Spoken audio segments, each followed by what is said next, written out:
O 17º grau da consciência crística trata de diligência. Sempre damos uma temática para gravar lá, entendeu? Diligência é o 17º grau da experiência crística. Ora, a palavra diligente no dicionário quer dizer que tem diligência, zeloso, cuidadoso, que tem rapidez, ativo, pronto, ainda, que está alerta, vigilante, atento. É uma palavrinha que tem vários sinônimos.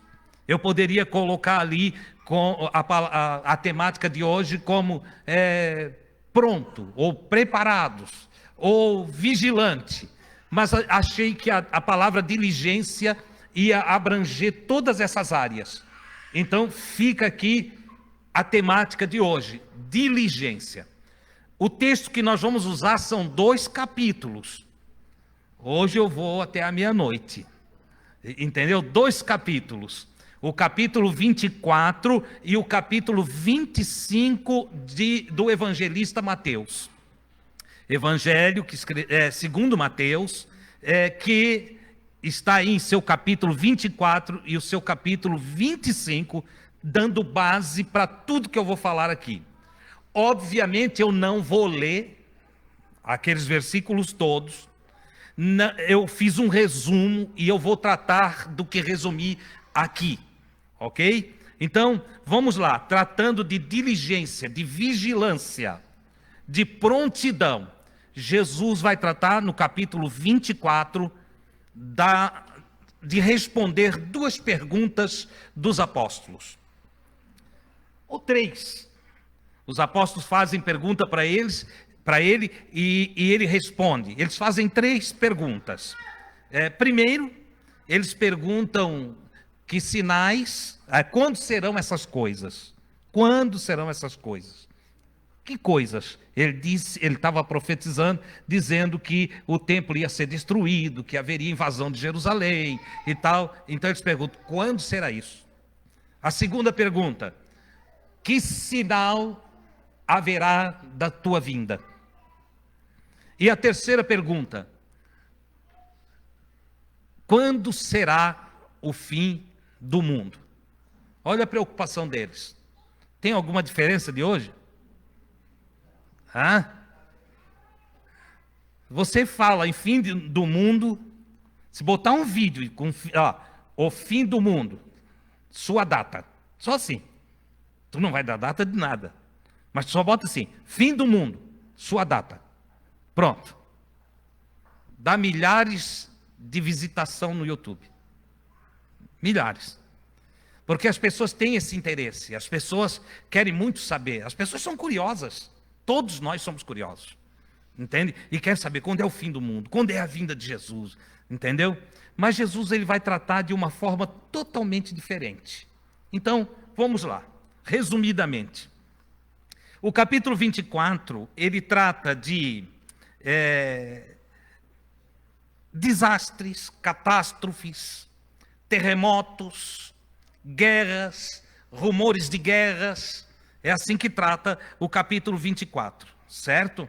Perseguição dos seguidores de Jesus, traição entre os seguidores de Jesus, morte entre os seguidores de Jesus, martírio, é o que ele trata, no capítulo de número 24. Porém, Jesus diz que nenhuma dessas coisas é surpreendente em si mesmo. Nada disso é surpresa. Não tem aí nada de especial para vocês ficar atônito. Mas está levantando uma guerra. A Argentina se levantou contra o Paraguai. Não tem nada a ver. Ele disse, isso aí é só o princípio das coisas. Isso não tem nada a ver com o sinal da vinda de Jesus ou do fim do mundo. Nós estamos agora numa guerra aí da Ucrânia, a Rússia e a Ucrânia, que está envolvendo toda a geopolítica mundial, né? E está levando uma porção de nações, uma a ter problema com outra, a inflação subindo, o petróleo subindo, a bagunça na terra, a terra está bagunçada mesmo, entendeu? E aí chega para Jesus e diz: ô Jesus, o que tu diz disso aí? Muita gente vem para mim e pergunta assim: o que tu acha disso aí, Deus? Eu digo: nada. Está tudo como sempre foi. Entende? A expressão mais linda da Bíblia para mim é a do Salomão, no Eclesiastes. O que é, já foi, e o que há de ser, também já foi, e não tem nada novo debaixo do céu. Entendeu? Irmão, mas isso aqui, agora porque é isso, é a besta, é não sei o que, eu já ensinei para vocês, que besta mesmo, você já sabe quem é, não vou repetir não. Não, vocês vão ficar rindo aí um do outro, não quero isso. Entendeu? Nada a ver. Entende? Deixa essa besta para lá, tá? Desde que o ser humano conseguiu fazer registros históricos, quer em pedras, cavernas, ou em barro, enfim, desde que ele começou a desenhar, desenvolveu a capacidade, né, e a condição motora de fazer desenho, tem desenho de guerra. Tem desenho de guerra. Num histórico constante de batalhas. Por isso Jesus disse: olha, não é o fim. Guerras e rumores de guerras, os problemas entre as pessoas. Mas tem terremoto, abalos sísmico, teve toda a vida. Toda a vida. Inclusive, quando você vai estudar um pouquinho de história, você vai ver que teve tempo que as pessoas até achavam que um vulcão era Deus exercendo juízo na terra, e chegou à condição de pegar pessoas e jogar dentro do vulcão, lá no fogo do vulcão, para o vulcão sossegar. Que eles achavam que se oferecesse, achavam que era Deus fazendo aquilo no sentido de vingança, e achavam que se oferecesse uma pessoa, uma virgem, um bebezinho, entendeu? Jogava lá dentro e ia acalmar os deuses. Nada a ver. Talvez em algum dia, quando ameaçou, foram lá e jogaram, e só era um ameaço mesmo, parou por mais uns 20, 30 anos, e eles ficaram achando que era assim, porque as pessoas creem em qualquer coisa. Então Jesus disse: nem guerra, nem rumores de guerra, nem terremotos, nem nada disso identifica o fim. Nenhuma destas coisas é surpreendente em si mesma. Sabe por quê? Porque sempre houve, sempre haverá, e enquanto a terra existir, isso acontecerá. Aprenderam? Guardem isso. Não se assuste mais quando vê videozinho na internet que, ai meu Deus, deu um abalo sísmico no Nordeste. Acho que Deus não é mais brasileiro. Deus agora está bravo com o Brasil. Não, irmãos, é normal, tá? Isso é comum nos meios de comunicação, essas notícias, é comum nos meios de comunicação e faz parte das notícias desde a antiguidade. Desde a antiguidade. Há registros históricos que vão aí para trás na história que nós nem sonhamos. Lá, dá para falar de terremoto. Lá no dia da morte de Jesus não deu um terremoto? Mas é porque feriram Jesus. Será? Será? E antes dele, teve terremoto? Teve também. Teve também. Em várias ocasiões na história. Nós temos que cuidar para não querer transformar tudo em milagre. Outro dia eu estava conversando com um grupo de irmãos aqui, nós temos que entender que se você for registrar a minha história, cada um aqui vai escrever a história diferente.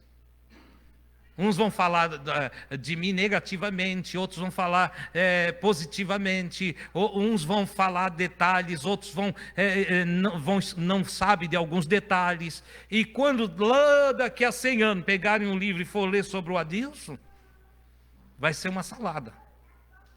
Tem coisas potencializadas, tem coisas diminuídas, tem coisas que era só um ponto de vista de alguém. Nós temos que entender que a respeito de Jesus, dos profetas, também é assim.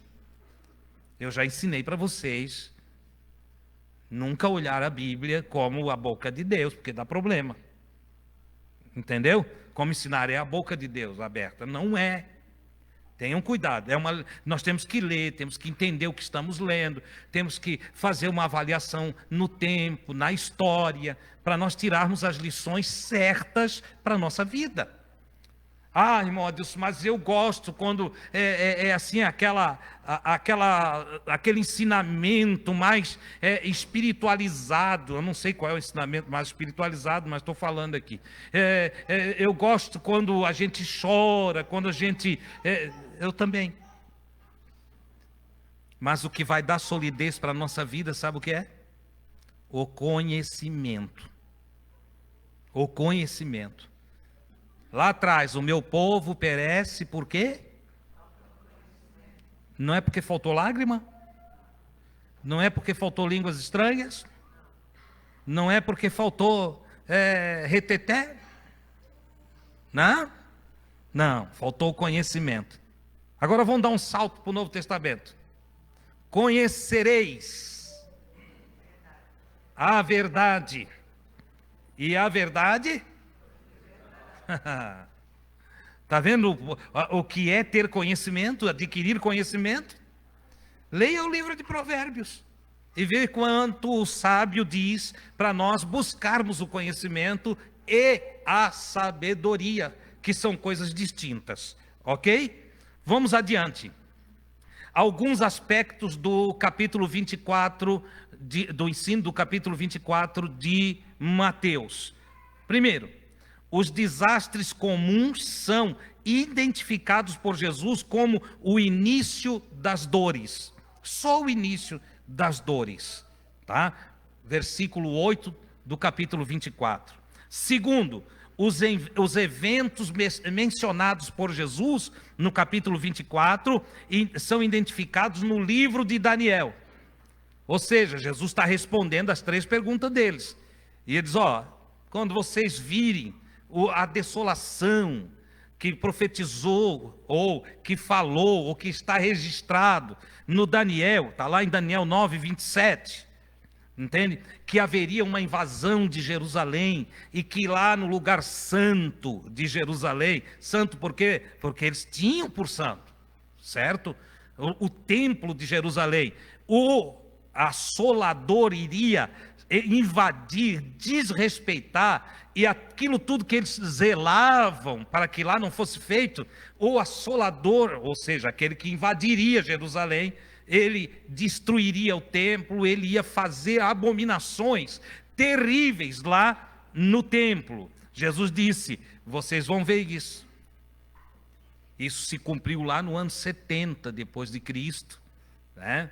Teve primeiro uma tentativa de invasão que não deu certo, e ele deu sinais disso, tá? Jesus falou desses sinais aí no capítulo 24, e por fim houve a invasão, e tudo que está aqui escrito em Daniel, cumpriu-se na invasão, ali em 70 depois de Cristo, tá? Quando Roma mandou invadir Jerusalém e destruir Jerusalém.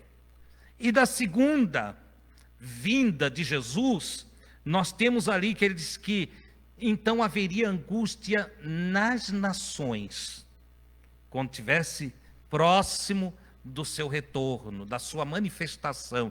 Esse retorno aqui, eu não vou entrar em detalhes, tá? Porque não é minha missão hoje à noite tratar escatologia. Eu só quero levar você a um entendimento daquilo que deve formar a nossa consciência em Cristo, na espera do seu retorno. Tá? Esse retorno de Jesus, ele pode se dar de muitas maneiras, e a mais comum é ele voltar individualmente para cada um de nós. A mais comum, de vez em quando tem o retorno de Jesus, se encontra com Jesus e vai embora. De vez em quando Jesus chega para alguém e ele é levado. Alguns com testemunhos maravilhosos. Conheci um rapaz lá em Araranguá que contou-me que o pai dele era um pregador, anunciador de boas novas. E estava falando quando disse assim: eu vejo o céu aberto e vejo mensageiros de Deus subindo e descendo, qual a escada de Jacó, entendeu? E ele disse: se eles vieram me buscar, ele pregando aqui como eu estou nessa noite, vieram me buscar, e foi embora. Foi embora. Morreu dizendo essas palavras, partiu. Jesus voltou para ele, não foi? Então, o Evangelho de Mateus, capítulo 24, deve nos levar não à neurose falaciosa de mensagens que não têm fundamento, entende? De um retorno onde os crentes ficam descrentes.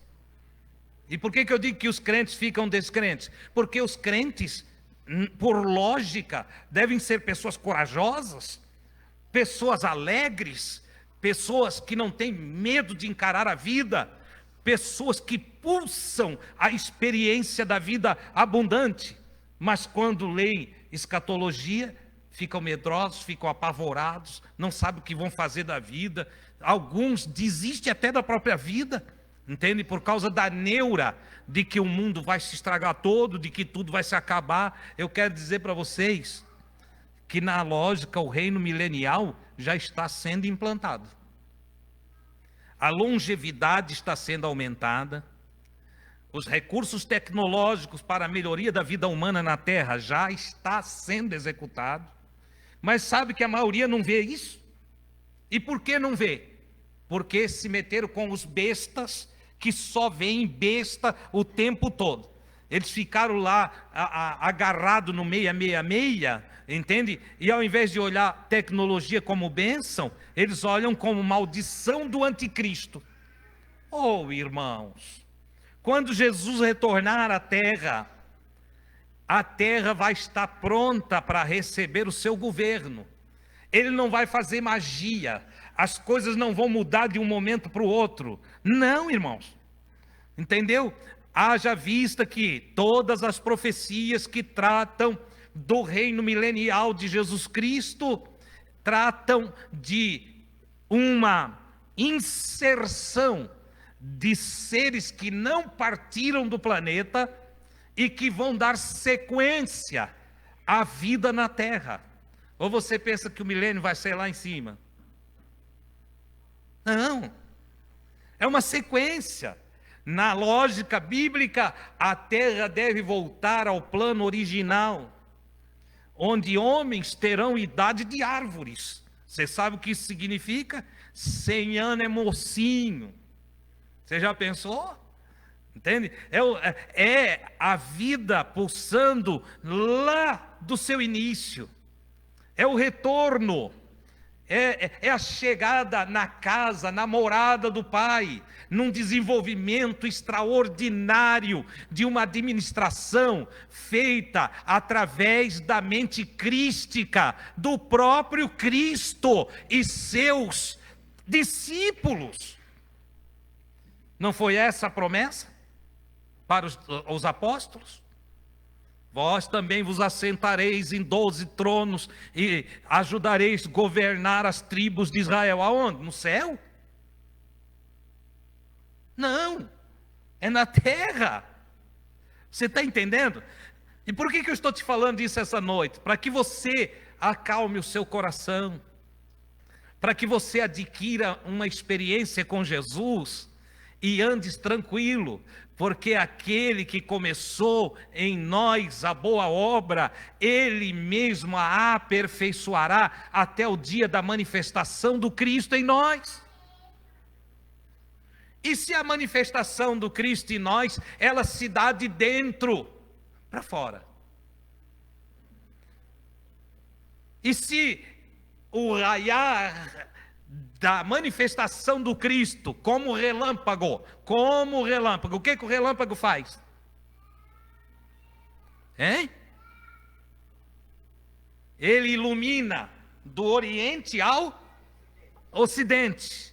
Ora, se essa aparição do Cristo é uma iluminação consciente, num brilho dentro da nossa mente, que nos faz entender a proposta, que nos insere no reino de nosso Senhor, e que num lampejo, num clarear da mente, na luz do Todo-Poderoso, nós somos inseridos em um batismo, um mergulho do divino, e despertamos para uma nova vida.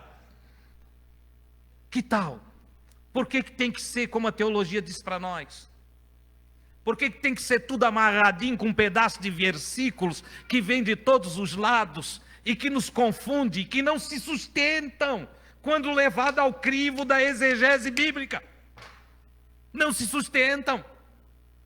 Mas o que eu estou te falando nessa noite se sustenta por toda a Bíblia. Em todas as eras, houve um povo que esperou o raiar do dia do nosso Rei. Em todas as épocas, houve um povo que desejou e buscou a manifestação de Deus em si.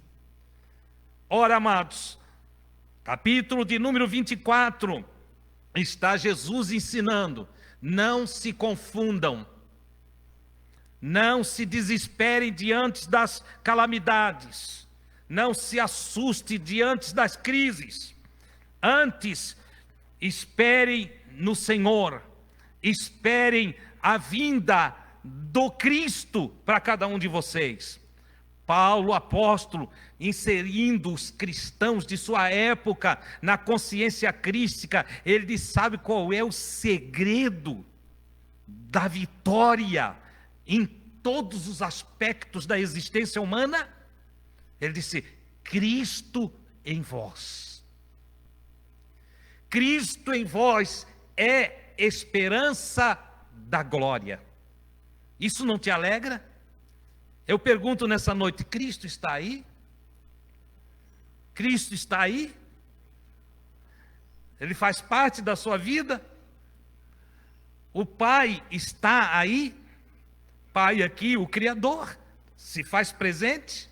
Esse poder maravilhoso tem liberdade de expansão dentro de você? Ou você tem arbitrado para ele? Não, até aqui tu vem, daqui para lá não. Olha, eu entrego parte da minha vida para ti, mas parte não. Ó, eu te amo muito, ó Deus. Eu canto para ti, eu dou oferta, né? Alguns pensam que compram Deus, né? Eu dou oferta, tem aquele que traz o dízimo certinho, que ele diz: se eu der o dízimo, ele faz eu prosperar. Coitado. Entendeu? E aí vai toda uma enganação que vai confundindo a mente. Mas a pergunta é mais profunda, a questão é outra. Você deu liberdade para o reino vir a você? Não foi a primeira oração que o Cristo ensinou?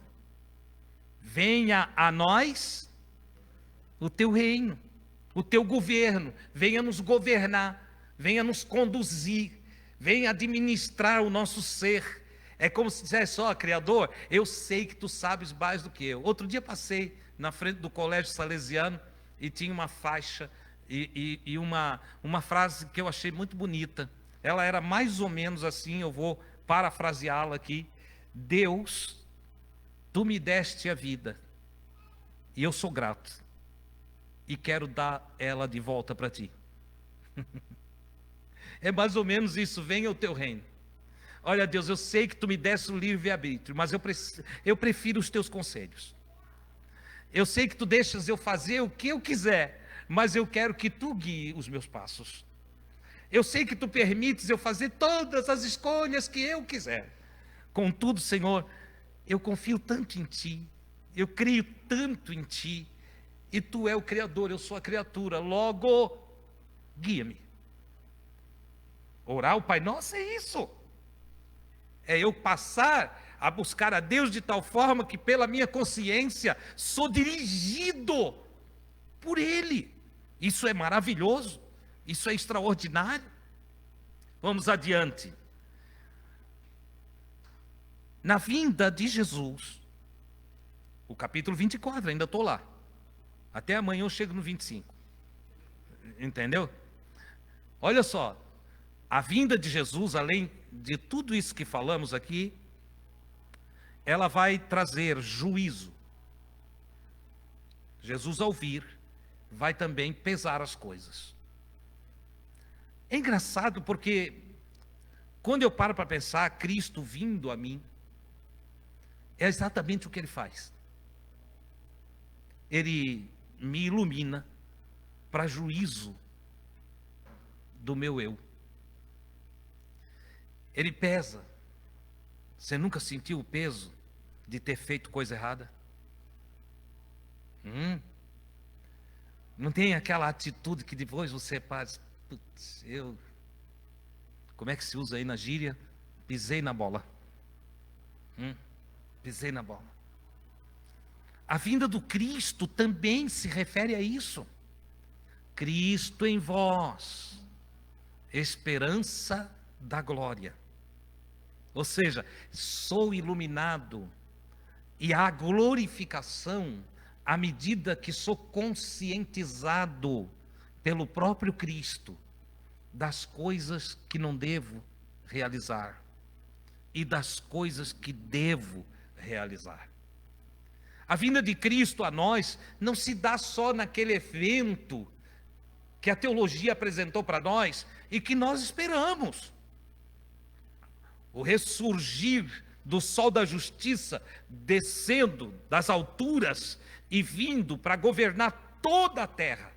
Na verdade, o capítulo 24 diz que ele virá e ele julgará. Paulo trata assim, o juízo começa primeiro pela casa de Deus. Onde é a casa de Deus? Onde é que está a casa de Deus? Aonde?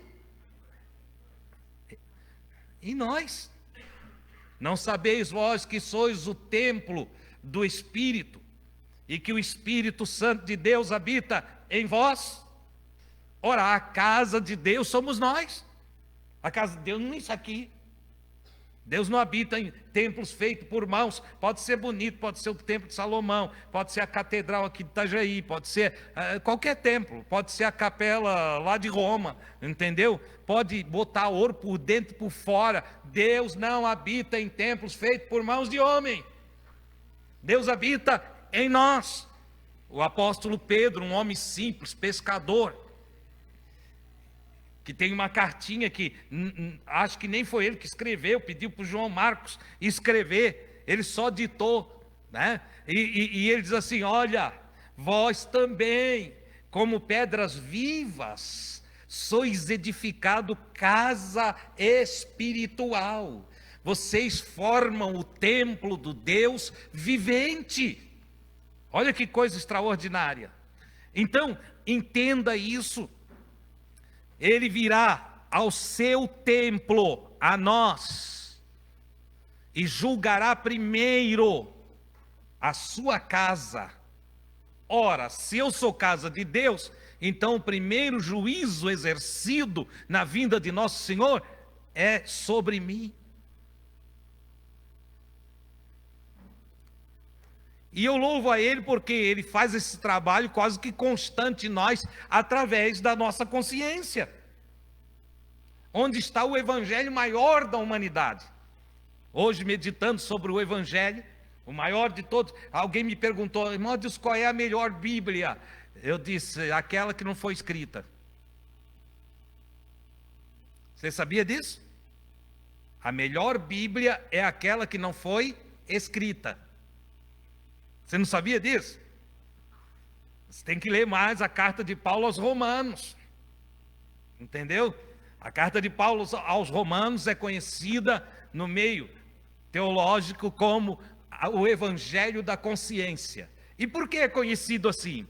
Porque Paulo diz que aqueles que não são judeus, que não receberam o Antigo Testamento, que não tinham conhecimento da lei, segundo o Antigo Testamento, mas que por intuição faziam as obras da lei. Então imagina, O sujeito não recebeu uma tábua dizendo não matarás, mas ele não matava. Ele não recebeu uma tábua dizendo, ó, ama o teu próximo como a ti mesmo. E ele amava. Ele não tem uma folha, ele não tem uma tábua, uma pedra dizendo isso, mas ele faz exatamente aquilo que está escrito. O Paulo diz, sabe por que ele faz? Sabe por que esse sujeito faz? Porque a lei do divino está escrita na sua consciência. Olha que coisa linda! Aí está a maior e a melhor, a original Bíblia de todos os tempos. Digo mais, não pode ser alterada. Todas as outras podem. O tradutor pode equivocar-se, como tem equívocos mesmo, entendeu? Até o copista dos pergaminhos tem lá erros deles, porque eles copiavam e às vezes estavam cansados, trocavam A por B, B por A, entendeu? Trocavam verbo por substantivo e assim vai, tá? Mas na consciência não tem erro, não tem erro, é perfeito o evangelho da consciência. E aí o Paulo vai mais longe, eu gosto do apóstolo Paulo nesse sentido, que ele diz o seguinte, ele diz, e a lei de Deus está escrita no coração deles, a consciência de cada um aprova ou desaprova o bem, o mal, aprova o que é bom e desaprova o que é mal, de sorte que o sujeito não precisa nem ler, ele carrega a escritura, a lei de Deus, a palavra de Deus dentro do seu coração. Não é extraordinário isso? Alguns que são muito fundamentalistas ficam horrorizados, né? Eles dizem, meu Deus, ele agora está pregando heresia. Não estou não, eu provo isso nas escrituras. Qual era a Bíblia do Abraão? Qual era a Bíblia do Abel? Qual era a Bíblia do Adão? Adão sabia ler e escrever?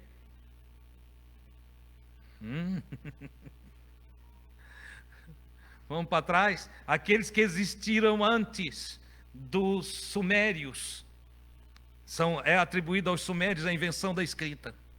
Os que existiram antes dos sumérios não sabiam escrever então eles não tinham uma Bíblia. Eles não tinham nada registrado. O que eles tinham para andar direito? O que? A consciência. A consciência. Olha que coisa extraordinária. Irmão Paulo viajou nesse espaço histórico e conseguiu captar por inspiração essa coisa linda, essa percepção, essa visão. Evangelho de Mateus, capítulo 24. Ele está tratando disso. Ele coloca as coisas neste ponto, certo? Depois nós vamos ao capítulo 25, onde Jesus fala duas parábolas interessantes, e só para tratar de vigilância. Você está entendendo que ele diz que ele vai vir na sua vinda, capítulo 24, na sua vinda, os capítulos atrapalham, tá? Em seus pergaminhos a Bíblia não tem capítulo e versículo, você sabe disso. Então os textos têm que ser lidos e a gente vai ver onde ele acaba. Tem gente que lê um capítulo e pensa que acabou ali, e depois confunde o recomeço das coisas, entendeu? Não, ele é contínuo. Então vamos lá. Ele termina o 24 dizendo, olha, quando Jesus voltar, ou ele diz, né, quando eu voltar, eu vou julgar primeiro os da minha casa. Primeiro os da casa do Pai. Certo? O julgamento começa por aí. Segundo, eu vou julgar as nações. As nações. Nações malvadas, nações ruins, que maltratam os seus, que aniquilam. Poxa, veja que tem lugar que eles matam as criancinhas deficientes. É assim. É a cultura deles. Eles serão julgados. Entendeu? E o que dizer das nações cuja cúpula enriquece cada vez mais e os seus trabalhadores empobrece e empobrece e empobrece. Ele disse, haverá um juízo. Capítulo 24 coloca, claro, haverá um juízo. Mas ele também julgará, segundo as palavras de Jesus, o que nós fazemos com os dons de Deus, com as dádivas de Deus para nós. Nós só acumulamos e deixamos o outro ali sofrendo? Nós pensamos em nós e esquecemos dos outros? Olha que coisa interessante. Então, essa sequência vai para dentro do capítulo 25. E dentro do capítulo 25 ele trata das 10 virgens, que eu não vou aqui detalhar porque vocês conhecem. E no tratamento das 10 virgens, certo? Ele vai tratar lá no versículo, se não me foge a memória aqui, é do 41 ao 46. Melhor, do 34 ao 40, alguma coisa assim. Ele trata lá no finzinho. Ele vai tratar dos que não vigiam, dos que não são diligentes, pessoas que não têm nada em depósito, porque é falta de diligência eu não guardar, eu não ajuntar, eu não segurar um pouco, é falta de diligência. Quem são os que mais sofrem na terra? Aqueles que ganham num dia, gastam tudo e no outro não tem nada, não é certo?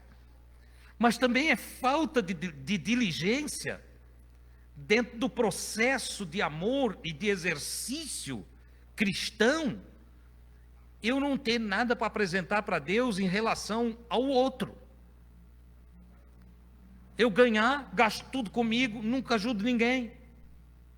Tem pessoas que dizem assim, eu não sei por que eu não vou para frente, eu faço tudo direitinho, eu não vou para frente. Aí você começa a conversar com ele, né? Ou com ela, e diz, olha, você ajuda alguma pessoa? Não, eu não tenho nem para mim, como é que eu vou ajudar? Olha só. Não tem porque não ajuda. Porque não entendeu que na vida, quem não reparte, fica sem. Jesus conta uma parábola, a parábola dos 3 servos administradores, também dentro do capítulo 25, em que ele diz que aquele que não tem, até o que tem será tirado. O sujeito não ajuda ninguém, daqui a pouco ele perde até o que tem. Tá? Por quê? Porque dentro da própria natureza, que também anuncia o Evangelho, aquele que não reparte, morre. É aniquilado, é destruído. Uma árvore que não produz o seu fruto, entendeu? Acaba não sendo semeada no resto da floresta. Ela vai acontecer dela chegar à sua extinção. Entendeu? Um animal que não se reproduz, ele fica extinto na natureza. E você pensa que é diferente conosco? Não.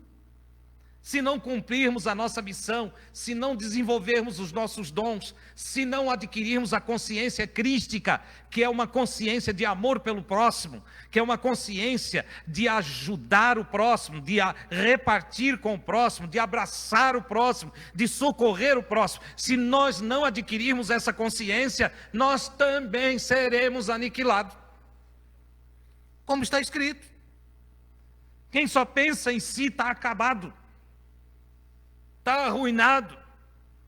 Mas aquele que pensa também no próximo, aquele que pensa no outro, aquele que vai ajudar o seu próximo, esse estará recebendo recompensa do Criador. Ele é recompensado dentro de todo o processo existencial. Por isso Jesus conta então a parábola das 10 virgens. Primeiro, para dizer, tenha em depósito.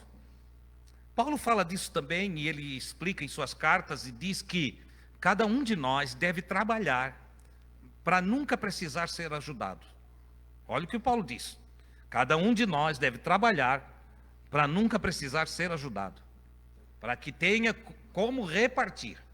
Que cada um trabalhe a fim de que possa repartir. Ou seja, não é eu trabalhar só para acumular para mim, mas é eu trabalhar para acumular, sim, na precaução, isso é diligência, certo? E também repartir. Quer dizer, não é eu ficar vendo o outro sofrendo ali e não faço nada por ele, porque eu tenho que guardar para mim. Não, reparta. Diz o sábio, lança o teu pão sobre as águas. Depois de alguns dias tu acharás. E vais poder repartir com 7 até com 8. Olha só. Águas nas escrituras tratam, claro que o sábio está falando de algo muito peculiar, eu não vou entrar, mas vou pegar a figura aqui, ó. Águas, povos. Lança o teu pão para os povos. Depois de alguns dias tu acharás. Esse pão retornará. Retornará.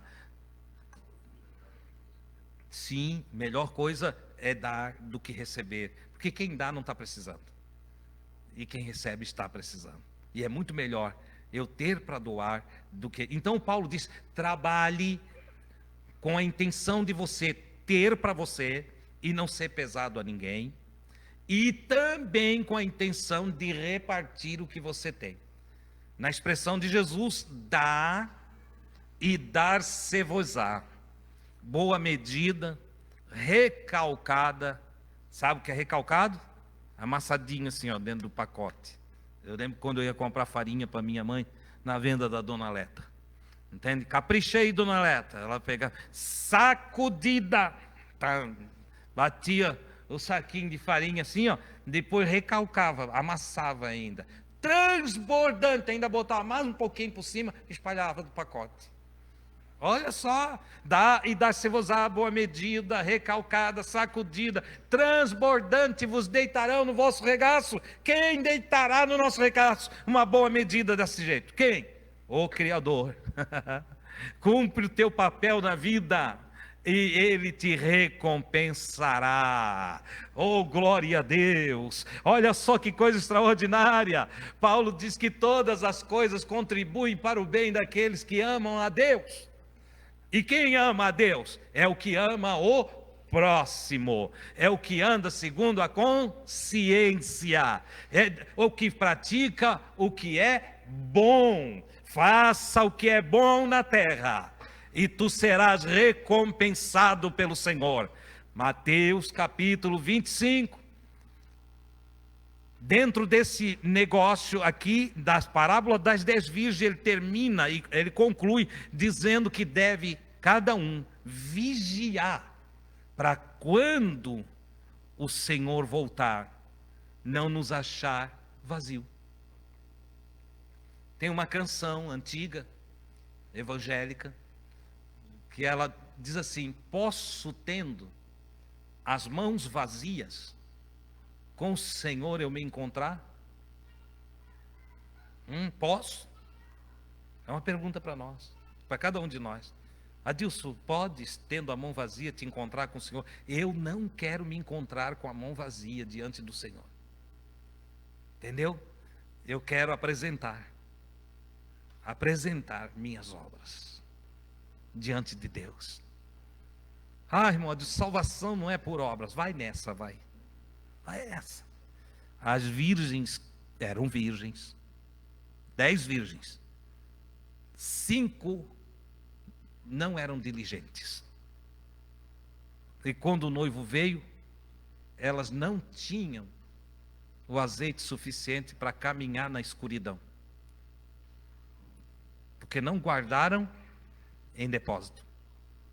E 5 eram prudentes, diligentes. E quando o Senhor chamou, elas estavam prontas, levantaram-se, era escuro, não tinha as luzes elétricas de hoje não, entendeu? Elas levantaram, aumentaram o óleo da lamparina e saíram ao encontro do esposo. Certo? Vigilância, diligência é a mensagem do capítulo 24 e capítulo 25 de Mateus. Ainda ele conta dos 3 servos que veio o Senhor para prestar conta. Eram servos que ganharam tudo do seu Senhor. Um ganhou mais, outro ganhou menos, um ganhou bem pouquinho, entre aspas, tá? Pouquinho em relação ao primeiro, certo? Ganhou só um talento, mas era uma fortuna, ok? O mais pobre de nós aqui é afortunado. Pega o mais pobre dentre nós e eu vou provar que você é afortunado. É só botar você perto de um africano que não tem nada para comer hoje à noite. Ou de um haitiano que foi para o culto com 18 anos de idade, completamente nu. Você sabia? Pastor Sebastião foi trabalhar no Haiti e quando chegou lá, levou um susto.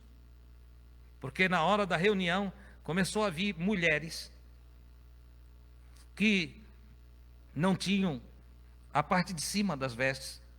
Só usavam um pedaço de pano amarrado na cintura. A pobreza, a miséria, a fome. Entendeu? Moços, ele disse que olhava aqueles moços alto, 18, 19 anos de idade, completamente nu, porque não tinha um pedaço de pano para ele amarrar na cintura. Pastor Sebastião disse que chorou com eles. E depois, no dia a dia, foi visitá-los, procurou conhecê-los, ir na casa, no barraco onde moravam, barracos feitos com pedaço de lona velha, pedaço de lata, pedaço de madeira, entende? Pequenos barracos, sem água, sem esgoto, sem energia. E ele perguntou: o que vocês comem? Banana verde. Banana verde cozida, banana verde, os pratos eram feitos de banana, que era a única coisa que eles tinham. Você entende? O mais pobre aqui nessa casa, nessa noite, e você que está me ouvindo em casa, o mais pobre de nós está afortunado. Não tem do que reclamar. Não se queixe. Você já viu quais são as suas lutas? Tem marido aí que a luta dele é que brigou com a mulher, porque a mulher viu ele entrar sem tirar o calçado da porta. Ele entrou e ela agora está uma semana brigada. Aqueles lá não têm calçado. Eles não têm calçado, eles vão entrar como? Plantando bananeira, entrando dentro de casa com as mãos? Não. Eles não têm, as mulheres lá não têm um assoalho para esfregar, porque é chão batido. Conscientize-se em nome de Jesus Cristo. Não temos do que reclamar, nossas reclamações é uma vergonha. Nossas críticas é vergonhosa. Cada vez que reclamamos, entristecemos o Criador, bloqueamos o fluxo da vida abundante em nós. Nossos sofrimentos são produzidos dentro de nós mesmos. Somos péssimos administradores daquilo que Deus entregou na nossa mão. Temos casa, temos carro, temos comida, temos roupa, temos uma bela família e ainda temos a coragem de reclamar da vida.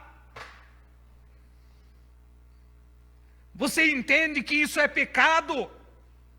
Isso é andar em trevas. Isso é não ter a luz do Cristo sobre a sua vida. Conscientização crística é adquirir a luz para agradecer por tudo. É receber a cura no coração e começar a olhar no entorno e dizer como eu sou uma pessoa abençoada, como eu sou uma pessoa cheia das dádivas divinas. O Criador me agraciou. Eu sou uma bênção, eu preciso sair abençoando. Talvez os nossos sofrimentos maiores é a nossa inércia diante das necessidades do próximo. Somos tão pequenos em nossas ações. Isso sem contar quando às vezes damos ali um sacolãozinho, entende? Ainda quebramos a consciência crística, dizendo para o outro: eu ajudei fulano, eu ajudei Beltrano, cala essa boca, faz as coisas como fazem as árvores, os pássaros, os animais, faz as coisas na consciência crística, não fala nada para ninguém.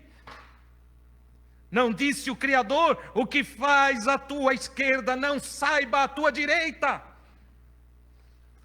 Fica com a graça divina na tua vida. Eu estou te dando mensagens aqui que fazem parte de uma vida abundante. Consciência crística é receber cura para os nossos males, é expulsar de nós as angústias, tristezas, medos, fobias, tudo aquilo que não presta, e deixar dentro de nós raiar a luz do Salvador. Louvado seja Deus! E viver iluminado, com alegria, com o pulsar da vida em nós, com satisfação, fazendo o bem, fazendo o que é bom, sem olhar a quem? É assim que termina o capítulo 25 de Mateus. Desculpa a empolgação e a eloquência, é que isso me faz tão bem, isso é tão gostoso. Como dizia um tio meu, se a cabeça de todos nós fosse como um capu de um fusquinha, que eu pudesse abrir e botar tudo que tem dentro de mim aí dentro de você, porque eu sei que tu seria feliz, muito mais feliz. Muito mais, muito mais. Louvado seja Deus. Ora, ele conclui o capítulo 25, dizendo o seguinte: um dia, na prestação de conta, terão os que vão ser eternizados, os que vão ser convidados a existir no reino do Pai, e os que vão ser aniquilados, que não faz sentido mais existir.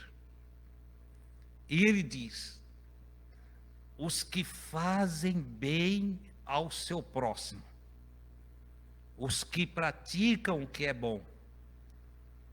E é interessante porque ele diz: aqueles que dão pão para os famintos, que vestem os nus, aqueles que dão água para o sedento. Você vê que a prática do que é bom são coisas simples.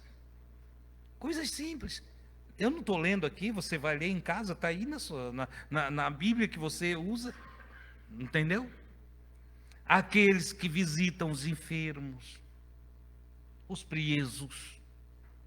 Entende? Aqueles cujo coração estão cheios de generosidade pelo próximo. Estes serão convidados. Interessante que Jesus diz, eu perdi aqui o capítulo e versículo, os versículos eu perdi, deixa eu ver se eu acho aqui, entre 34 e 40 do capítulo 25, ele vai trazer o texto inteiro ali, e ele chama de abençoados e justos. Olha só, não são pessoas que estão buscando bênção, são pessoas abençoadas. É interessante.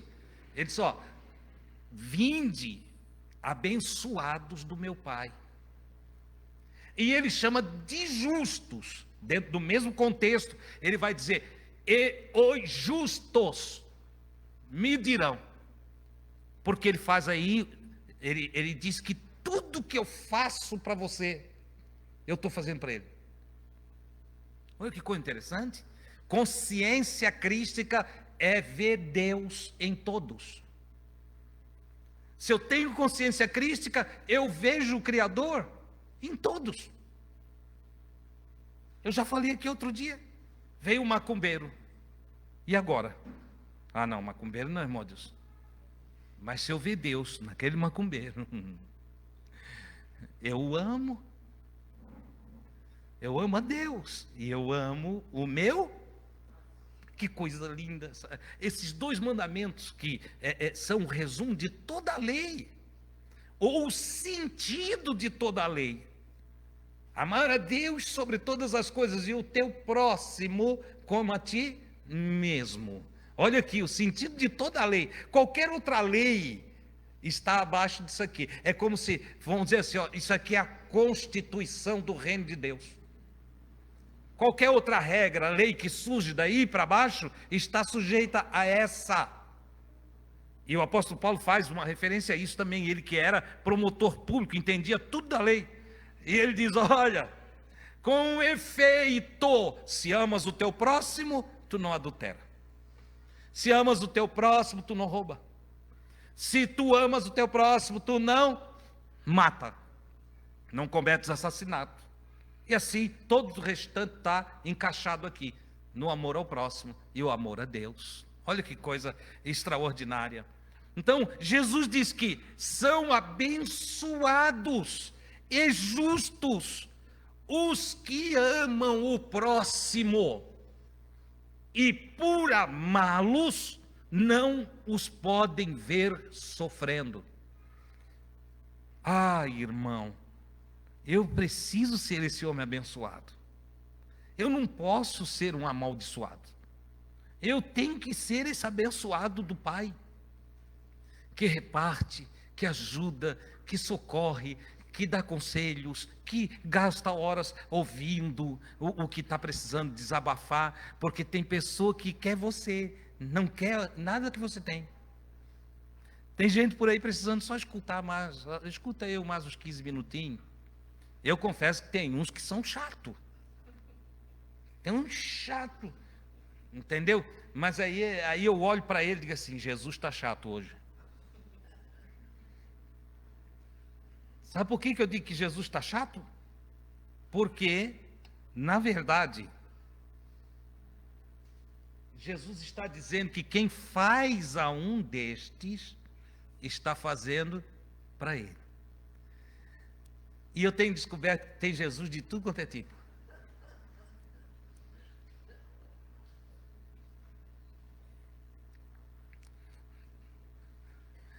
Tem Cristo de tudo quanto é tipo. Cristo chato, Cristo xarope, Cristo enjoado, Cristo ruim, Cristo bonzinho, Cristo maravilhoso. Tem Cristo de tudo quanto é tipo. Não pensa que você vai sair por aí e vai encontrar, agora eu vou sair abraçando todo mundo. É tudo como Jesus. Mas aí tu só conhece um lado de Jesus, tu te decepciona. Entendeu? Sabia que Jesus tinha um lado ruim dele também, né? Agora é heresia. Jesus do lado ruim, tinha dia dele fazer chicote. Teve dia, irmã Maria, dele pegar e derrubar a mesa da turma. Virou a mesa, Jesus já virou a mesa. Tem dia que a gente tem que encarar o que está virando a mesa. As irmãs lá em casa já aturaram isso, né? Mas deixa que tem irmão que também saiu correndo da pá de polenta. Entendeu?